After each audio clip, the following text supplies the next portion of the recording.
Hello students, स्वागत है आपका आपके अपने चैनल ज्ञान गुरु एकेडमी में। स्टूडेंट्स, आज हम बात करेंगे गृह विज्ञान के नए सिलेबस के कक्षा 12 का। आपके गृह विज्ञान का जो नया सिलेबस है उसके बारे में हम आपको बात करेंगे बच्चों। आपको इसके बारे में बताऊंगा मैं आप लोग को इस वीडियो में। इस वीडियो में आप लोग को बताने वाला हूँ कि जो आप लोग का नया सिलेबस आया है इसमें 30% कम कर दिया गया है। ठीक है, आपके एग्जाम के लिए इस साल 30% कम इसलिए किया गया है क्योंकि जो कोविड-19 महामारी थी, यानी कि कोरोना का जो समय चल रहा था, इसमें क्या हुआ है कि विद्यालयों में पठन पाठन का कार्य पूरा नहीं हो सका है।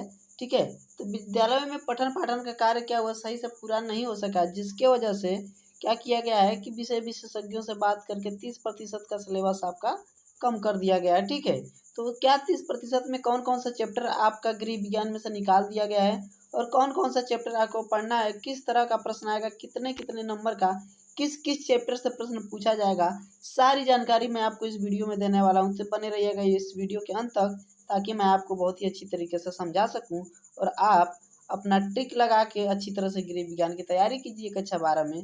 चलिए देखते हैं। कोविड-19 महामारी के कारण शैक्षिक सत्र 2020-21 में समय से विद्यालयों में पठन पाठन का कार्य न हो पाने की स्थिति में सम्यक विचारोपरांत तथा विषय विशेषज्ञों की समिति द्वारा निम्नवत 30% पाठ्यक्रम कम किए जाने की, ये किस तरह से कहाँ से कम किया गया, यहाँ पे देखिए खंड क देख लीजिए, शरीर क्रिया विज्ञान तथा स्वास्थ्य रक्षा विज्ञान नहीं अब आपको पढ़ना है। इकाई 1 में देख लीजिए क्या क्या नहीं पढ़ना है। पोषण 1, पोषण में दुग्ध का स्थान नहीं पढ़ना है। इकाई 5 में देखिए जनन तंत्र की प्रारंभिक क्रिया नहीं पढ़नी है।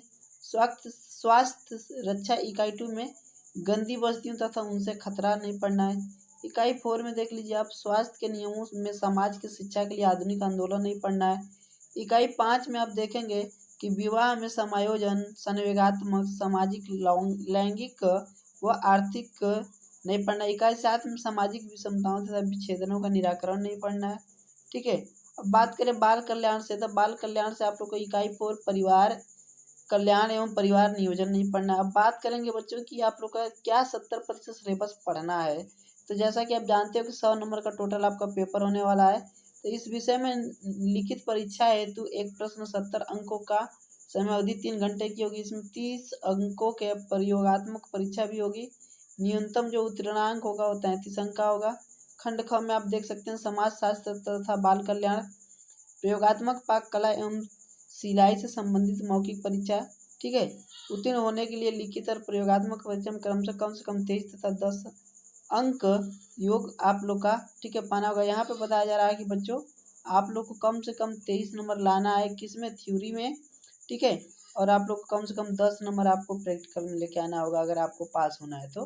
33 नंबर कम से कम रहेंगे तो आप पास हो जाएंगे। ठीक है, और यहाँ पे आप देख सकते हैं कि किस तरह से नंबरों को डिवाइड किया गया। खंड क में शरीर क्रिया विज्ञान तथा स्वास्थ्य रक्षा, शरीर क्रिया विज्ञान से आप लोग को मिलने वाला है कितना नंबर बच्चों, 35 नंबर खंड क से मिलेगा। और यहाँ से शरीर क्रिया विज्ञान से 18 नंबर मिलने वाला है। तो इकाई वार पाठ्यक्रम निर्धारित इस प्रकार से संतुलित आहार पढ़ना है आपको, निर्धारक कारक पढ़ना है, विभिन्न अवस्थाओं में संतुलित आहार पढ़ना है। इकाई 2 की बात करें परिसंचरण तंत्र, रक्त का संगठन तथा कार्य, रक्त संचरण का यांत्रिकत्व तथा अंगों में उनकी आवश्यकता अनुसार रुधिर संभरण। इकाई 4 में श्वासोच्छ्वास, कंठचयिका, फेफड़ा, ब्रॉक, श्वासोच्छ्वास का प्रयोजन और शरीर की आवश्यकताओं से समायोजन, उचित रूप से सांस लेने की आदत तथा आसन को उससे पर प्रभाव, श्वासधारिता तथा उसकी सार्थकता। और इकाई 4 की बात करें तंत्रिका तंत्र तथा ज्ञानेंद्रियां, तंत्रिका कोशिकाएं, तंत्रिका मेरुरज्जु व मस्तिष्क, कण, नासिका, जिह्वा, त्वचा एवं चक्षु की रचना, दृष्टि का सामान्य दोष तथा उनकी प्रारंभिक पहचान, समन्वय और अवध विन्यसन से उसकी कथन। इकाई 5 में अंतःस्रावी ग्रंथियां।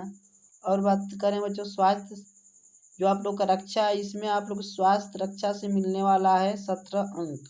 तो इसमें क्या क्या पढ़ना है वो चीज़ समझ जाइए कि निम्नलिखित रोगों के उद्गम, फैलने की विधि, चिन्ह, लक्षण, निरोध तथा उपचार, मलेरिया, डेंगू, चिकनगुनिया, इंसेफ्लाइटिस, हाथी पांव, हेपेटाइटिस ए, बी, सी व एवं ई, पीत ज्वर, क्षय रोग, कुष्ठ रोग, रेबीज चेचक, हैजा, प्लेग, खसरा, मोती जरा, पोलियो एवं अन्य रोग। इकाई 3 की बात कर लिया जाए, प्रदूषण एवं पर्यावरण का जनजीवन पर प्रभाव। इकाई 4 में देखिए प्राकृतिक आपदाएं जैसे आग, भूकंप, बाढ़ तथा सूखा की मूलभूत जानकारियां, प्रभाव। इकाई 5 की बात करें तथा इससे इकाई 5 की बात करें बच्चों, तथा इससे बचने के उपाय आप लोग को पढ़ने होंगे उसमें।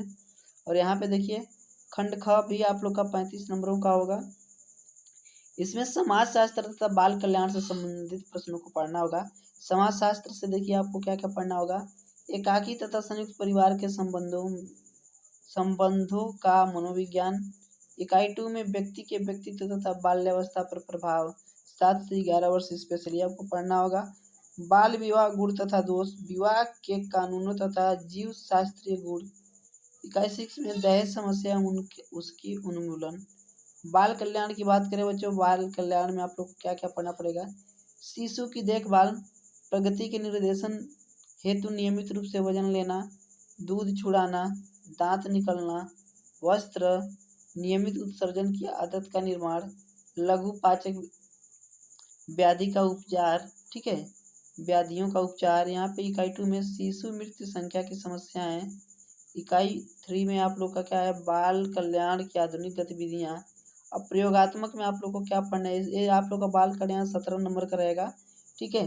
अब प्रयोगात्मक में आप लोग को क्या क्या पढ़ना है, जैम यानी कि आम अमरूद रस भरी के, जेली आम अमरूद रस भरी के, सॉस टमाटर सॉस श्वेत सॉस, मार्मलेड संतरा खट्टा नींबू, हजारा, दूध से बनी मिठाई 3 प्रकार की, कतली 2 प्रकार की खीर, छेने से बनी 1 मिठाई, ठीक है। और यहाँ पे आप लोग को 30 नंबर का होगा, सिलाई में देख लीजिए क्या क्या रहेगा आप लोग का, सिलाई की मशीन तथा उसकी यांत्रिकी की जानकारी, जिससे मशीन की साधारण खराबियों को दूर करने का व्यवहारिक ज्ञान हो, सिलाई काज आदि के व्यवहारिक प्रयोग के को मानकर सिले वस्त्रों की सूक्ष्मताओं तथा परिष्कार का ज्ञान देना। नीचे दिए गए प्रत्येक वर्गों से एक वस्त्र, लेडीज कुर्ता या बुशर्ट, सलवार या मर्दानी कमीज, फ्रॉक या पेटीकोट, सनसूट या ब्लाउज।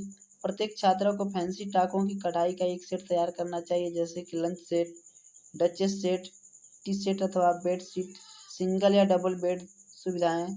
गृह विज्ञान के परीक्षा में देखिए अधिकतम 30 नंबर रहेंगे, कम से कम 10 नंबर आपको लाना है।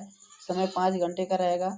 बाय मूल्यांकन में क्या क्या हो सकता है, ठीक है, ये भी आप चीज़ समझ जाइए कि पाक कला 4 नंबर का, सिलाई 4 नंबर का, सत्रीय कार्य 4 नंबर का, आंतरिक मूल्यांकन सत्रीय जो सिलाई एवं फाइल रिकॉर्ड होगा 6 नंबर का होगा। पाक कला सत्रीय पाठ्यक्रम पर आधारित सभी बिंदु 6 अंक के होंगे। मौखिक कार्य जो होगा सभी खंड से और 3 नंबरों का होगा, ठीक है। तो अध्यापिका के द्वारा प्रत्येक परीक्षार्थी के कार्य का विवरण बाह्य परीक्षा के समक्ष प्रस्तुत किए जाएं। दूसरा यह है कि बाह्य परीक्षा के समय प्रत्येक विद्यार्थी से मॉडल बनाने हेतु 1 मीटर कपड़ा मंगाया जाए। इस निर्णय का पालन करना अनिवार्य है, ठीक है। व्यक्तिगत परीक्षार्थियों की प्रयोगात्मक परीक्षा, व्यक्तिगत परीक्षार्थियों की प्रयोगात्मक परीक्षा तो जो विद्यालय प्रयोगात्मक परीक्षा केंद्र निर्धारित किए जाएंगे, उन विद्यालयों से संबंधित विषयों के अध्यापक या प्रधानाचार्य द्वारा आंतरिक परीक्षा के रूप में व्यक्तिगत परीक्षाओं को 50% अंक प्रदान किए जाएंगे। शेष 50% अंक बाह्य परीक्षक द्वारा दिए होंगे। सिलाई की मशीन तथा उनकी यांत्रिकत्व की जानकारी, जिसमें मशीन में धागा उचित रूप से लगाना, तनाव व टाके की नियम तथा मशीन की साधारण खराबियों को दूर करने का व्यवहारिक ज्ञान। नीचे दिए गए प्रत्येक से एक वस्त्र, फ्रॉक या पेटीकोट, लेडीज कुर्ता या बुशर्ट, सनसूट या ब्लाउज, सलवार या मर्दानी कमीज। प्रत्येक छात्रा के फैंसी टाके कढ़ाई का एक सेट तैयार करना चाहिए, जैसे लंच सेट, डचेस सेट। अब टिप्पणी देख लीजिए, शिक्षिका के प्रत्येक छात्रा का कार्य का विवरण बाह्य प्रयोगात्मक परीक्षा हेतु तैयार रखना चाहिए। पुस्तक कोई भी पुस्तक निर्धारित या प्रस्तुत नहीं की गई। विद्यालयों के प्रधान अध्यापक से संबंधित विषय अध्यापक के परामर्श पाठ्यक्रम के अनुरूप उपयुक्त पुस्तक का चयन कर लें, ठीक है बच्चों। तो पूरी जानकारी मैंने आप लोग को गृह विज्ञान से संबंधित बताई है। आप लोग का पेपर कैसे होगा, ठीक है, किस तरह का प्रश्न बनेगा, सारी चीज़ें मैंने आप लोग को बता दी है बच्चों, ठीक है। और यहाँ पे आप चीज़ बहुत ही अच्छी तरीके से पढ़िएगा, क्योंकि आपके सिलेबस में जो चीज़ है वही आएगी, उससे बाहर कुछ नहीं आएगा। सिलेबस में 30 नंबर का आपका प्रैक्टिकल आने वाला है, और प्रैक्टिकल की क्या क्या शर्तें थी सारी चीज़ें मैं आप लोग को बता दिया हूँ। 70 नंबर का आप लोग का लिखित होने वाला है। तो इस 70 नंबर में कम से कम अगर आप 23 नंबर से कम लाते हैं तो आप फेल हो जाएंगे और इसमें कम से कम 10 नंबर से कम। तो टोटल 23, 10, 33 होते हैं। 33 नंबर कम से कम रहना चाहिए आपका किसी भी एक विषय में, ठीक है। तो यहाँ पे आप समझ गए, आई थिंक कि मेरी जानकारी को आप लोग समझ गए होंगे। अगर फिर भी आपको कोई डाउट हो तो कमेंट बॉक्स में कमेंट करके आप हमसे जानकारी ले सकते हैं। चलिए मिलते हैं अगले वीडियो में, तब तक के लिए धन्यवाद।